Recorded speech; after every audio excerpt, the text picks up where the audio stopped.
Meron tayo ditong LED. Ito yung nabili ko dati to eh. Yung link niya nasa comment section. Tapos ito yung sa Shopee. So try natin siya dito sa Suzuki Espresso kasi naka halogen bulb lang to eh. So bale ito, ginamit ko to dati sa XRM ko. Pero isa lang yung nagamit ko kasi single bulb lang yun. So yan, ito naman madali lang namang ano to, plug and play lang naman tong mga H4 socket. So ito yun. Yan.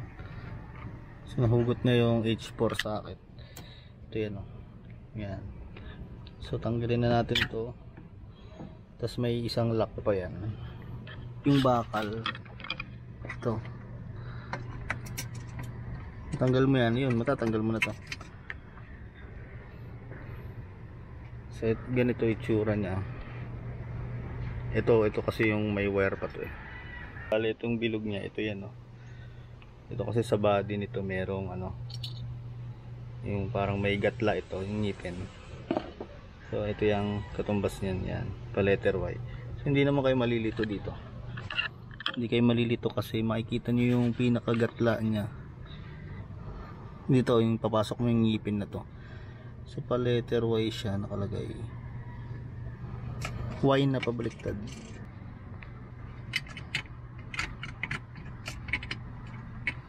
So yun, ganyan siya. Tapos ilalak mo yan. Yung pa rin naman same lock lang din naman yun. Pagkatapos natin ilagay yung cover, ito naman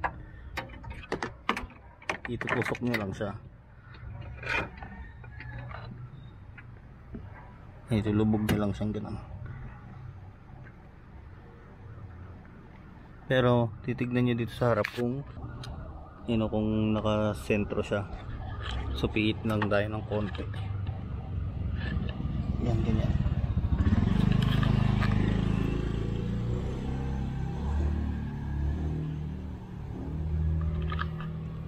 Pag okay naman na siya, isasaksak lang natin yung socket.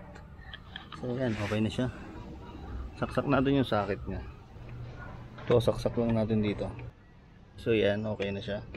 Tapos, siyempre bago natin ayusin ng ano niya, ayusin natin yan kung saan natin maganda ilagay ito.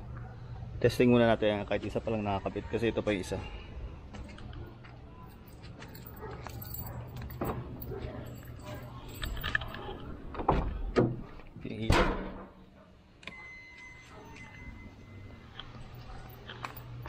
So yun, halogen. Kasi ito LED na siya.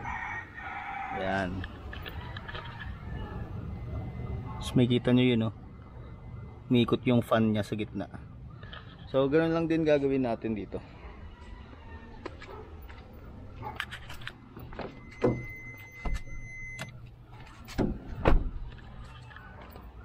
Ganun lang din gagawin natin sa isa. So okay na yan. Tapusin ko na muna isa. Check natin yung high and low.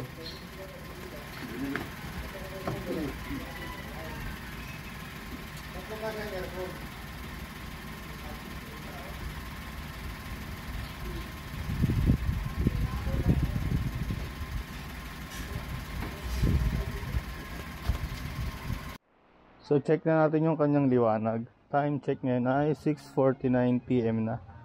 Medyo madilim na rin naman ngayon. Pwede na natin i-check.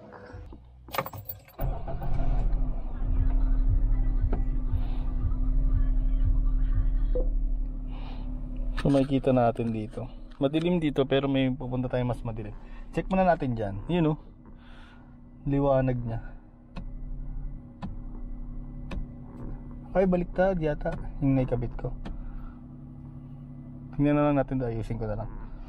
Baliktad yata yung pagkakabit pero liwanag niya. Yan. Tingnan natin sa labas. Parang ito yung high, yung low. Tapos pagka pinlasher ko siya bumababa eh. Yan o. Babaliktarin ko lang yan. Liwanag pala niya. Ganito.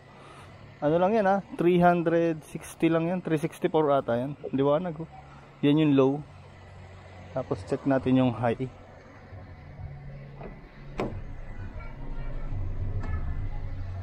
Yun yung high. Kasi doon no, kita mo doon sa may sasakyan. abot na niya yung buong sasakyan. So yan yung high. Yan. So dito siya.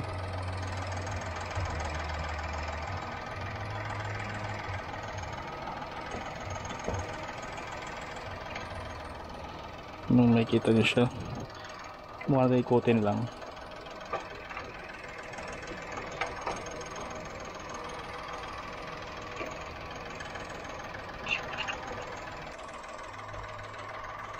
Kasi ikutin lang. So yan, kita nyo naman siya.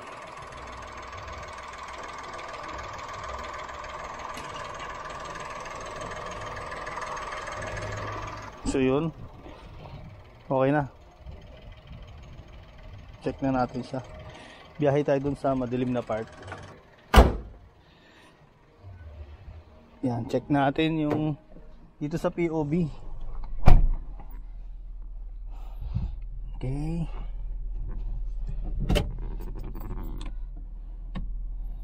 Ay, hindi ganun talaga. Parang baliktad. So tignan ko na lang doon. Binaliktad ko na siya pero parang ganun pa rin. Yung high niya. Ay, yung low niya. Ito yung low eh. You know, off, tapos ito yung low. Ang taas nung low, para siyang high.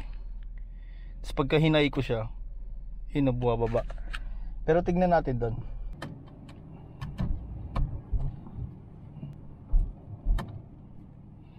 So yan yung makikita nyo. Yan yung naka low beam ako dito sa ano, sa switch nya. Low beam yan. Yan o. Pero para siyang high. So i-high ko muna kasi mataas. Pagka pinihit ko kasi yung high beam nya, nag-ano siya, bumababa siya.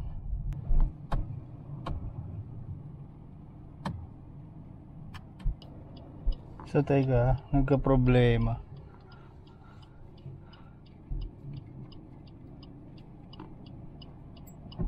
Yan.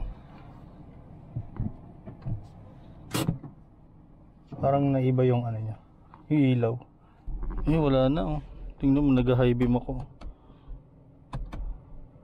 Pero wala na, hindi na nagbabago yun oh. Parang na-busted yata yun. So tingnan natin ulit yung engine bay.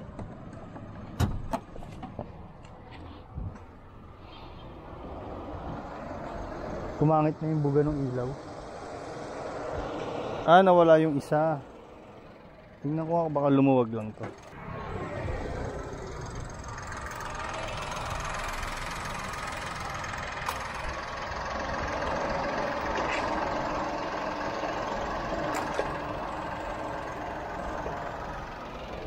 Umiinit yata. So patayin ko muna yung makina.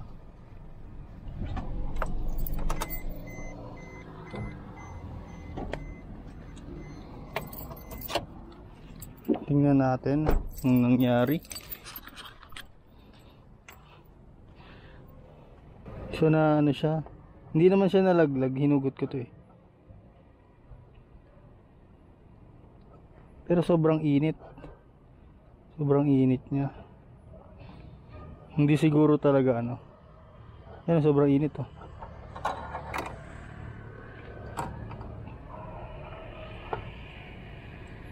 Nangyari pala, yung fan niya oh, tingnan nyo ah. Parang nasira yung fan. Ayun oh, kumakalog. Teka, tanggalin ko muna.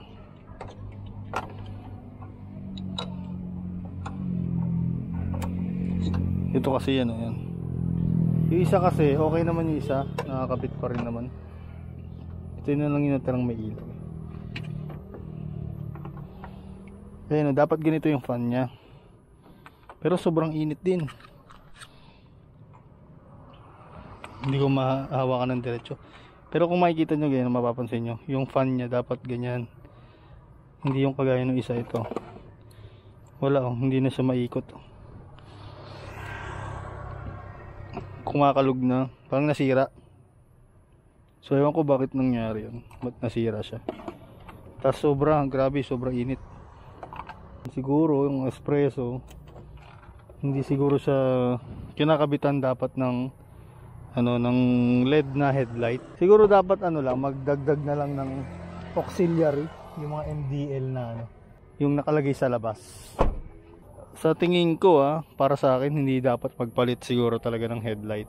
Kung ang headlight nito ay ganito, stock halogen, so much better stay na lang tayo sa ganito, stock halogen. Pag napundi naman yan, meron namang ano yan bibili ka lang naman pag napundi yan.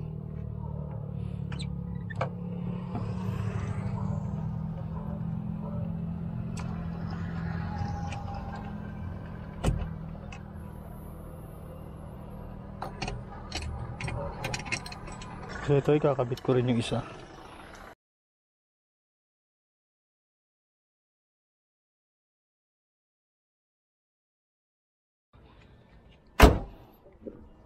Nabasted yung isa. Yun, so ito, kita nyo yung stock niya na halogen, ganda naman siya. So makikita nyo yan pag sa labas. Teka. Yan yung low, tapos ito yung high. Maliwanag naman siya Check pa rin natin yan dun sa sa pinagtetestingan ko. Punta tayo doon. So okay naman siya. Let's go. Para sa mga naka-espresso, siguro yung headlight wag nyo nang palitan ng ng LED. So andito na tayo, yung lagi kong pinagtetest drivean ng ilaw.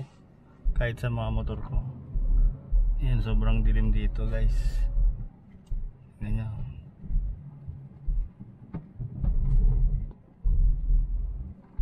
Low beam lang yan ng stock halogen. I-high natin.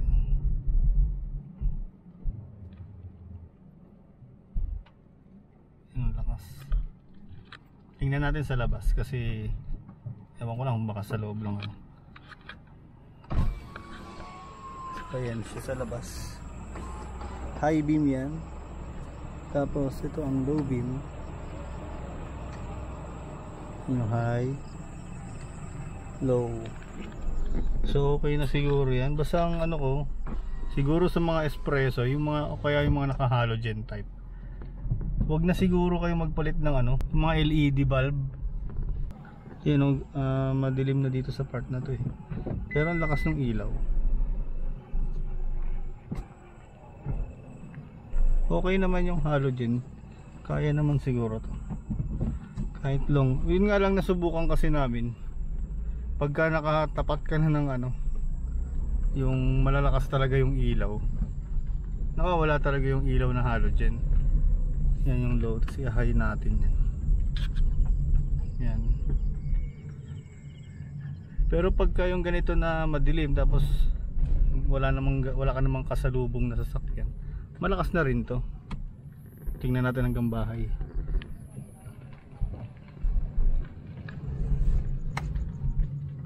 Yan ang low beam. Ganun pala, buti pala tinest drive ko muna.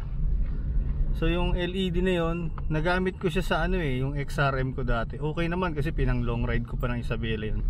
Hindi naman siya na-busted. Ngayon lang na-busted Hindi ko lang sigurado kung yung power output ba yun o input, baka masyadong yung power, kumbaga masyadong malakas yung power supply ng espresso na ibinigay niya dun sa LED, kaya siguro na busted. Pero yung sa XRM ko naman hindi naman nasira. Naibiyahe ko pa ng maayos yun Bulacan to Isabela, na ganun yung ilaw.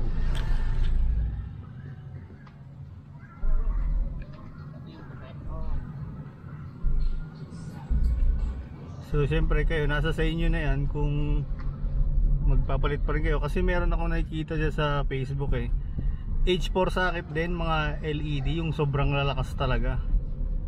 Mga Orion, bukod sa Orion merong auto beam ata yun. Meron ding Arlec, may mga ganon.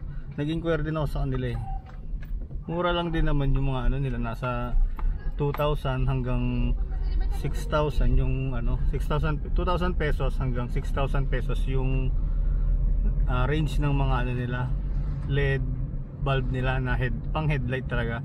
Tapos H4 socket din. So para sa akin, hindi ko na siguro kailangan magpalit ng ganong ilaw. Magkakabit na lang ako ng MDL,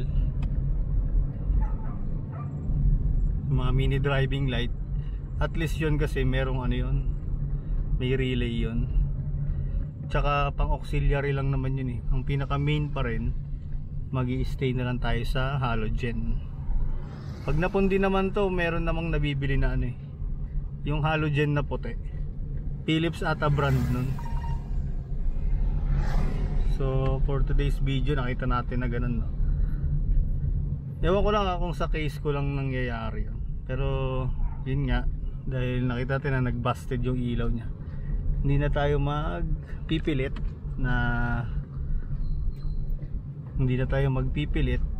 na magpalit ng LED headlight.